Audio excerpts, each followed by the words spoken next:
রূপপুর পারমাণবিক বিদ্যুৎ কেন্দ্রের জন্য ১,২৬৫ কোটি মার্কিন ডলার ঋণ নেয় বাংলাদেশ। তবে কাজ শেষ না হওয়ায় বিশাল অঙ্কের এই ঋণ পরিশোধ নিয়ে টানাপোড়েন সৃষ্টি হয়েছে।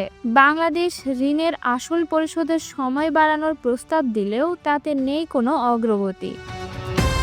এদিকে অন্তর্বর্তী সরকার রাশিয়ার ঋণে নেওয়া রূপপুর পারমাণবিক বিদ্যুৎ কেন্দ্রের ঋণ চুক্তিগুলো পর্যালোচনার উদ্যোগ নিয়েছে। ফলে সার্বিকভাবে ঋণ নিয়ে রাশিয়ার সঙ্গে বাংলাদেশের এক ধরনের টানাপোড়েনের শঙ্কা তৈরি হয়েছে।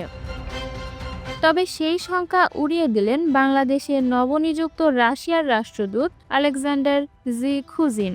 দায়িত্ব নেবার পর প্রথমবার পররাষ্ট্র উপদেষ্টার সঙ্গে বৈঠক করেন তিনি। এতে উঠে আসে দুদেশের পারস্পরিক সহযোগিতা, অর্থ, বাণিজ্য, শ্রমশক্তি রপ্তানি ও বাংলাদেশি শিক্ষার্থীদের উচ্চশিক্ষার মতো বিষয়গুলো।